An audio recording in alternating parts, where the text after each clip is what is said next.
Lahore high court کے باہر P T I رہنما فواد چودھری میڈیا سے گفتگو کر رہے ہیں۔ جا رہا تھا جو طوالت کی جا رہی تھی اس کے خلاف ہم نے یہ جیل بھرو تحریک شروع کی،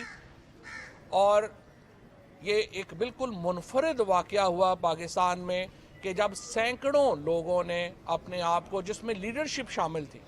شاہ محمود قریشی صاحب وہ پہلے شخص تھے جنہوں نے اس تحریک میں اپنی گرفتاری دی، اس کے بعد اسد عمر صاحب تھے، پھر اعظم سواتی صاحب تھے، پھر اس کے بعد ہماری عمر چیمہ صاحب تھے، اس کے بعد ہمارے مراد روس، ولید اقبال، یہ تمام لوگ جو تھے وہ صف اول کی لیڈرشپ تھی۔ زلفی بخاری، جب راول پنڈی کا معاملہ آیا تو زلفی بخاری نے سب سے پہلے جو ہے وہ گرفتاری دی، ہمارے وہاں کے دوستوں نے گرفتاری دی، ملتان میں ہر جگہ کے اوپر، گجرانوالہ میں یہ تحریک آپ کو سامنے نظر آئی، اور آج لاہور ہائی کورٹ نے یہ ایک تاریخی فیصلہ دیا ہے، اور یہ تاریخی فیصلہ صرف پی ٹی آئی کے اس معاملے کے لیے نہیں ہے، یہ پریونٹیو ڈیٹینشن کا جو لا ہے اس کو ہی ڈیفائن کرتا ہے۔ اور جو یہ تحریک تھی جیل بھرو تحریک کے اوپر، جس طریقے سے ہیومن رائٹس کو آج پریزرو کیا گیا، مجھے بہت افسوس ہے اپنی اتھارٹیز کے اوپر، اسپیشلی جیل اتھارٹیز کے اوپر، کہ کس طرح سے انہوں نے پولیٹیکل پریزنرز کے اوپر، میں آپ کو بتاؤں جب انگریزوں کے خلاف ہندوستان میں یہ تحریک تھی تو انگریزوں کا سلوک ہندوستان کی قیادت سے بہت بہتر تھا بنسبت اس کے جو ہمارے پولیٹیکل پریزنرز کے ساتھ کیا گیا۔ ان لوگوں نے کوئی جرم نہیں کیا تھا، یہ صرف حکومت کو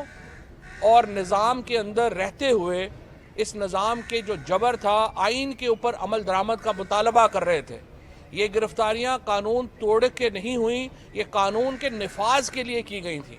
اور اس کے بعد ان کو سلیٹری کنفائنمنٹ میں رکھا گیا، ان کو باہر سے کھانا نہیں دیا گیا۔ شاہ محمود قریشی صاحب جیسا جو صف اول کا لیڈر ہے، اس کو 4 دن نہ دوائی دی گئی، ان کو زمین کے اوپر جو ہے وہ ان کو سونے کا کہا گیا، باوجود اس کے کہ ان کی کمر میں درد تھا، اور ان کو دوائی پین کلر تک بھی جو ہے ان کو نہیں دی گئی۔ اسد عمر صاحب کو اسی طرح سے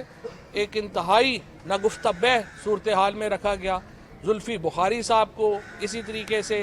رکھا گیا، جو لوگ ہمارے سارے کارکنان تھے ان کے اوپر بدترین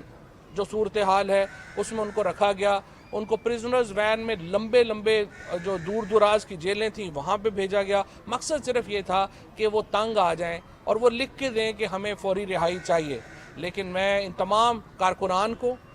سلام پیش کرتا ہوں، تحریک انصاف کی لیڈرشپ کو سلام پیش کرتا ہوں، جس جمع مردی کے ساتھ انہوں نے یہ مقابلہ کیا اس ساری صورتحال کا۔ انہوں نے انکار کر دیا کہ ہم یہ نہیں کریں گے، ہم اپنی اس وقت تک ضمانت اپلائی نہیں کریں گے، رہائی کا اپلائی نہیں کریں گے جب تک یہ تحریک ختم نہیں ہوتی۔ اور بس سپریم کورٹ کے فیصلے کے بعد جب یہ تحریک ختم کرنے کا اعلان ہوا تو اس کے بعد ان تمام دوستوں نے جو ہے وہ آج ہم نے تحریک انصاف